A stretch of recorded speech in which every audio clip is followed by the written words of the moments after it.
Bonjour à tous, c'est Laetitia de la médiathèque Jean Monnet. Aujourd'hui, je vais vous montrer comment réaliser de petits carnets avec des matériaux que vous pouvez retrouver à la maison.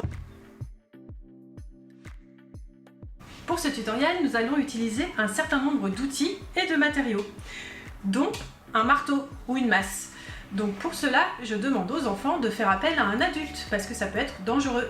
Vous aurez besoin d'une règle, d'un marteau, d'un petit clou, d'une paire de ciseaux. Pour ceux qui en ont, une perforatrice, des pinces à dessin ou des pinces à linge, une aiguille de couture,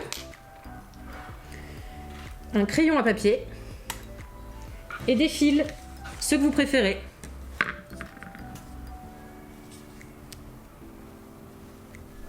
Et le principal pour ce tuto, c'est le papier. Vous pouvez utiliser tous les papiers que vous souhaitez, que vous avez à la maison. Donc des papiers de couleur, du calque, des feuilles de vieux magazines que vous aurez gardés, ou de vieux livres, du papier de soie, qui provient souvent des bouquets de fleurs, des vieux journaux, ou même du craft ou des vieux papiers cadeaux ou des chutes de papier cadeau.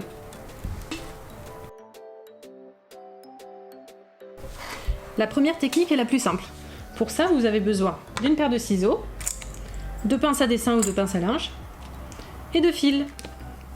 Donc, une fois que vous avez bien réuni tous vos papiers, vous avez fait un petit carnet, vous venez accrocher les différentes feuilles avec les pinces à linge.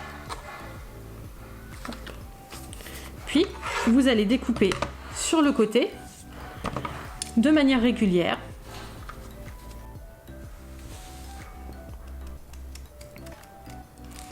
Sur environ un petit centimètre.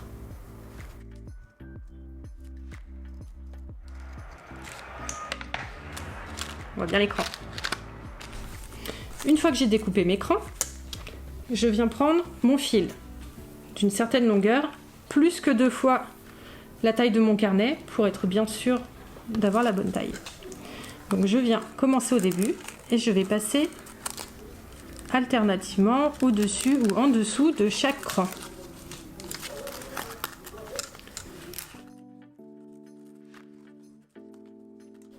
Quand j'arrive au bout, je fais le chemin inverse.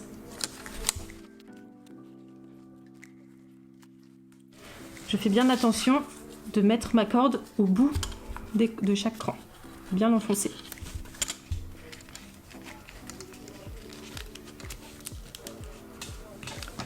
Je tire pour que ce soit droit.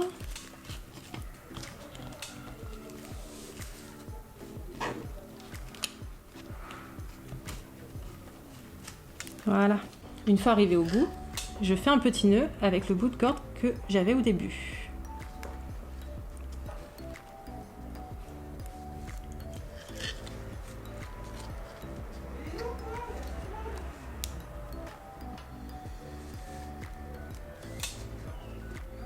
Voilà. Et maintenant, je coupe l'excédent de fil.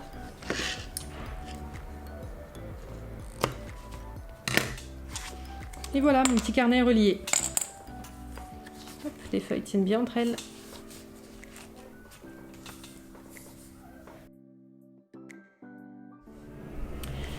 Alors, on va passer à la technique de la reliure à trous. Pour ça, vous aurez besoin de la perforatrice, de pince à linge toujours, ou pince à dessin, et de fil. Moi j'ai pris du fil bleu, une espèce de petite cordelette un peu épaisse. Une fois que vous avez réuni tous vos feuillets, vous allez venir percer des trous avec la perforatrice. Donc cette technique, comme vous en doutez, est valable uniquement pour les carnets assez fins. Si vous avez trop de papier, ça ne pourra pas passer ou ça deviendra très difficile. Moi je vais faire seulement 2 trous. Et vous pouvez en faire autant que vous voulez sur le côté qui est censé fermer le carnet. Ensuite je vais venir prendre du fil, je coupe la longueur que je veux et je vais le passer dans les trous pour joindre mes feuillets. Alors je peux faire un aller simple comme ça, faire mon petit nœud.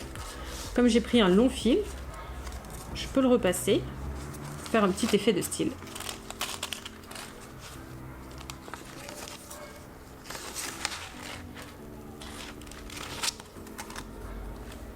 vais le repasser une troisième fois. Et voilà. Je serre bien. Et je vais faire mon nœud. C'est une technique assez simple, très pratique pour les enfants.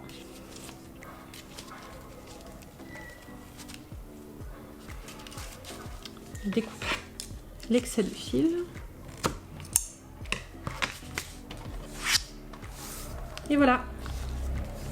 Donc vous pouvez faire autant de trous que vous le souhaitez et utiliser des techniques différentes, un peu comme de la couture. Donc là, j'ai utilisé 2 fils de couleurs différentes pour que ce soit un peu plus joli.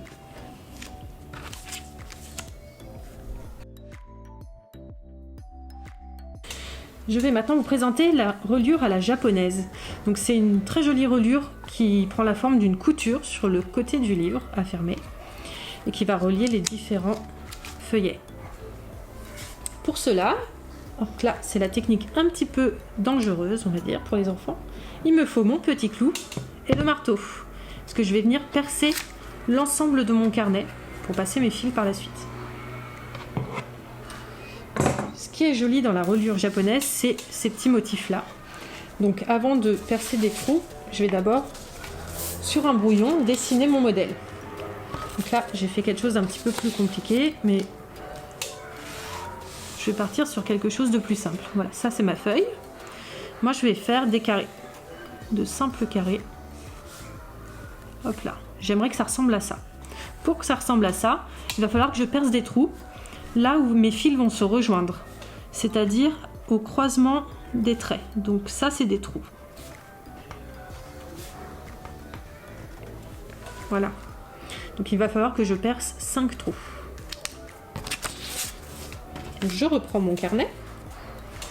Alors là, comme les feuilles ne bougent pas, je n'ai pas mis de pince à linge, mais on peut le faire, c'est quand même plus pratique. Voilà. Pour que mes trous soient réguliers, je vais le faire à la règle, ce sera plus facile. Avec mon petit feutre ou mon crayon. Et je vais venir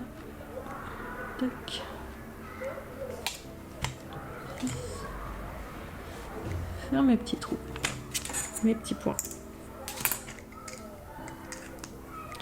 Hop, voilà, 4 petits points que je vais percer à l'aide de mon clou et de mon marteau.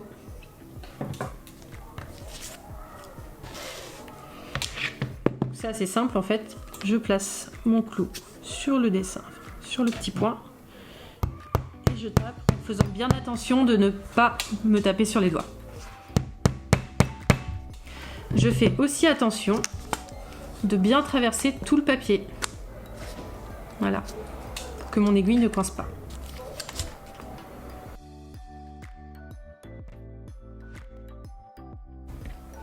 Une fois que c'est fait, je prends mon aiguille et mon fil.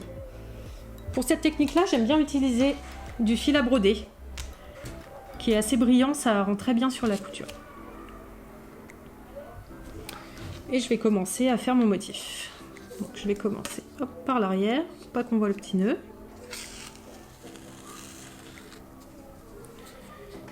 Et c'est parti.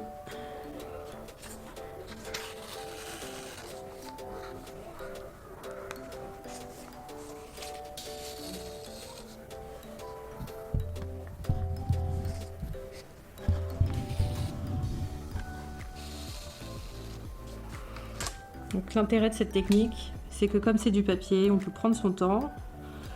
Si comme moi vous avez perdu votre fil, prenez le temps de le remettre.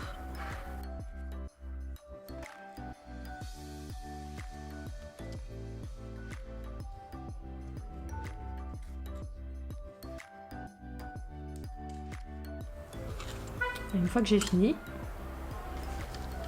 je viens passer mon fil au début et je viens faire juste un petit nœud.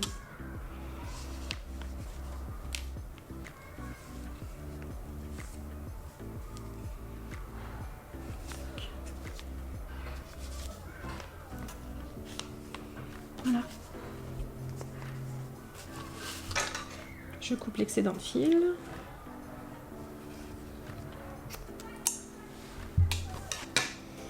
Et voilà ma couture qui ressemble bien au schéma que j'avais dessiné. Donc là c'est pareil, n'hésitez pas à être créatif, à inventer des motifs différents, à vous amuser à faire la même chose devant ou pas du tout derrière. Là c'est vraiment libre cours à votre imagination. Voilà donc 3 techniques simples pour réaliser des carnets à la maison. Mais le plus important avec ce tuto, c'est de laisser libre cours à votre imagination en, par exemple, variant les formats. Là j'ai fait un format paysage A5 avec la jolie technique de la reliure japonaise. J'ai utilisé du papier calque parce que c'est amusant. Pour celui-là, j'ai décoré mon carnet avec des tampons et du masking tape que j'ai posé avant de percer les trous. Et pour celui-là, j'ai utilisé des formats de papier très différents, ce qui m'a permis de faire un rabat. Et puis du papier craft parce que je trouve ça très joli. Voilà, c'est la fin de ce tuto. Ne manquez pas nos prochaines vidéos et abonnez-vous à notre chaîne. À bientôt!